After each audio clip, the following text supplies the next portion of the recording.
బేసిక్గా అందరిలా hi guys అనే వీడియో స్టార్ట్ చేయడం నాకు కొంచెం షై అనిపిస్తుంది. సో డైరెక్ట్గా విషయంలోకి వచ్చేద్దాం. చెప్పు చెప్పు. ఎప్పుడు కూడా కుకింగ్ వీడియోస్ చూడడమే కానీ చేసింది లేదు. జనరల్గా హాలిడేస్ టైంలో నేను ఫ్రీగా ఉన్నప్పుడు అప్పుడప్పుడు కిచెన్లో కొన్ని ఫేవరెట్ డిషెస్ ప్రిపేర్ చేస్తూ ఉంటాను. కుకింగ్ వీడియోస్ చూడడం అనేది నాకు ఒక స్ట్రెస్ రిలీఫ్లా ఉంటుంది. అవి మా మమ్మీ అంటూ ఉంటారు, ఎందుకు ఎప్పుడు వీడియోస్ చూస్తూ ఉంటావు కానీ ఒక్కటైనా చేస్తావా, చేయనప్పుడు చూడడం దేనికి ఏంది. So let's make a pizza with moong dal base. And దానికోసం మన మెయిన్ ఇంగ్రీడియంట్ వచ్చేసి మూంగ్ దాల్ అనమాట. మార్నింగ్ మా మమ్మీ ఒక పూజ చేసుకుంటూ ప్రసాదం కింద పెట్టారు. సో అది సరిపోదు నా పిజ్జాకి అని చెప్పి ఇంకొంచెం నానబెట్టుకొని మొత్తం చేస్తున్నాను. ప్రోటీన్ బేస్ పిజ్జా కోసం మనం మూంగ్ దాల్ యూజ్ చేస్తున్నాం కాబట్టి దీన్ని నేను ఒక హాఫ్ అన్ అవర్ బ్యాక్కి నీట్గా వాష్ చేసి ఇట్లా నానబెట్టుకున్నాను. అండ్ టాపింగ్స్ కోసం మీకు నచ్చిన వెజ్జీస్ యాడ్ చేసుకోవచ్చు. నేనైతే ప్రస్తుతం నా దగ్గర అవైలబుల్గా ఉన్న ఈ వెజ్జీస్ అన్నిట్లో చాప్ చేసి పెట్టుకున్నా. అండ్ బీట్రూట్ అనేది కంప్లీట్లీ మీ ఆప్షనల్ అనమాట.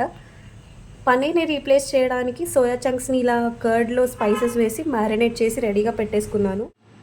దీనికి ఫస్ట్ మనం ఒక మిక్సర్ జార్లోకి నానబెట్టుకున్న పెసరపప్పు, అల్లం, పచ్చిమిర్చి, కొంచెం పెరుగు, సాల్ట్ వేసుకొని ఒక స్మూత్ పేస్ట్లా గ్రైండ్ చేసుకోవాలి. మన పిజ్జా బేస్కి ఒక స్మూత్ బ్యాటర్ అయితే రెడీ అయిపోయింది. ఈ స్టేజ్లో ఒకవేళ సాల్ట్ అడ్జస్ట్ చేసుకుంటే చేసుకోవచ్చు.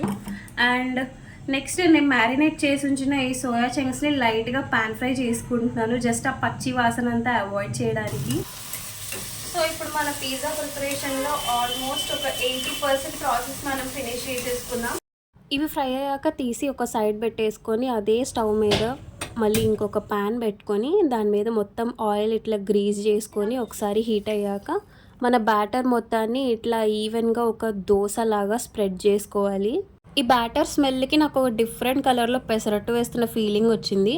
ఇప్పుడు దీనికి సరిపడా ఆయిల్ వేసేసుకొని మూత పెట్టుకొని ఒక 2 minutes కుక్ చేసుకుంటే సరిపోతుంది.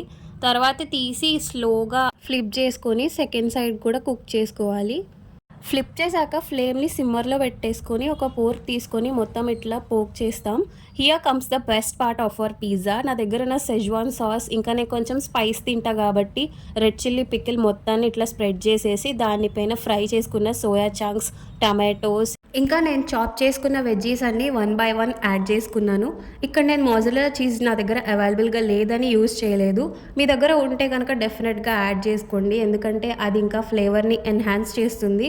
ప్రస్తుతం అయితే నేను నా దగ్గర ఇంట్లో అవైలబుల్గా ఉన్నవన్నీ యూజ్ చేసి చేస్తున్నా, nothing extra from out side. Just ఒక చీజ్ స్లైస్ ఉంటే దాన్ని ఇట్లా పైన పెట్టేసి కొంచెం చిల్లీ పౌడర్ స్ప్రింకిల్ చేసి ఒక్కసారి మూత పెట్టుకొని కుక్ చేసుకున్నా. And finally this is our pizza. అసలు దీన్ని టేస్ట్ చేస్తే నాకు ఎంత హోమ్లీ ఫ్లేవర్ వచ్చిందంటే I really enjoyed the taste.